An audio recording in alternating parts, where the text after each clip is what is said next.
விளையாட்டு வினையாகும் அப்படிங்கறத பெரியவங்க சும்மாவை சொன்னாங்க.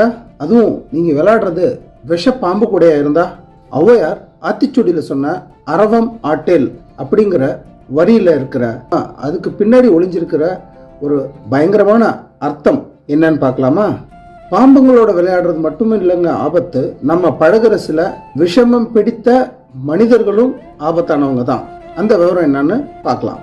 அரவம் அப்படிங்கிறது பாம்பு, ஆட்டேல் அப்படின்னா அதை பிடிச்சு விளையாடாத அப்படின்னு சொல்லுவாங்க. பாம்பை கையில பிடிச்சு விளையாடுறது ஆபத்தான ஒரு விஷயம். பாம்பு அமைதியா அதனோட வழியில போயிட்டு இருக்கும் போது அதை நம்ம கையில பிடிச்சு விளையாட்ட ஆட்டும் பொழுது அதற்கு கோபம் வந்து தீண்டுறதுக்கு வாய்ப்பு இருக்கு, நம்ம உடம்புல விஷம் ஏறதுக்கு வாய்ப்பு இருக்கு. அதனாலதான் அரவம் ஆட்டேல் அப்படின்னு சொன்னாங்க. ஆனா இங்க அரவம் ஆட்டேல்னு அவ்வை பாட்டி சொன்னது பாம்பை பிடிச்சு விளையாடாத அப்படிங்கறத தாண்டி ஒரு ஆழமான அர்த்தம் இருக்கு. விஷம குணம் கொண்ட மனிதர்களோட பழகும் போது ரொம்ப ஜாக்கிரதையா பார்த்து பழகணும்.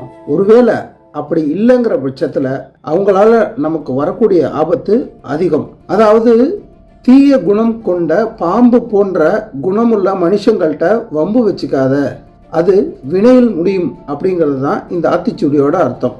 அவங்க கிட்ட நீங்க எவ்வளவுதான் வீரம் காட்டினாலும் அது கடைசியில ஆபத்தா அதனுடைய அடி நமக்கு தான் விழும். அவங்க கிட்ட வம்பு வச்சுக்காதீங்க அப்படிங்கிறது தான் இதனுடைய அர்த்தமும். தேவையற்ற வம்பு கேள்விப்பட்டிருக்கீங்களா?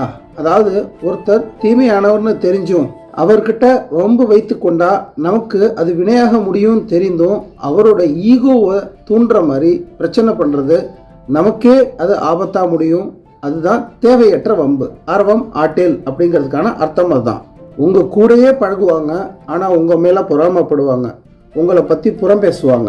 அவங்க கிட்ட போய் நீங்க ஏங்க இப்படிலாம் நடந்துக்கிறீங்க அப்படின்னு கேட்டா அதுவுமே நமக்கு ஆபத்துல தான் முடியும். பாம்புக்கு பால் வார்த்தாலும் அது விஷத்தை தான் கக்கும் அப்படிங்கிறது பாம்புடைய இயல்பு. அதே போலதான் சில கெட்ட மனிதர்களும் கெட்ட பழக்கங்களும். அவங்கள நம்மளால மாத்தவே முடியாது, அவங்க கிட்ட இருந்து விலகிதான் நிக்கணும். அரவம் ஆட்டேல் அப்படிங்கிறது அவங்கள்ட்ட இருந்து விலகி பயந்து ஓடிடுன்னு இல்ல, புத்திசாலித்தனமா இரு அப்படிங்கிறது தான் அர்த்தம். அடுத்த ஆத்திச்சூடியில மீண்டும் சந்திக்கிறேன். அதுவரை விடைபெறுவது உங்களில் ஒருவன் நான்.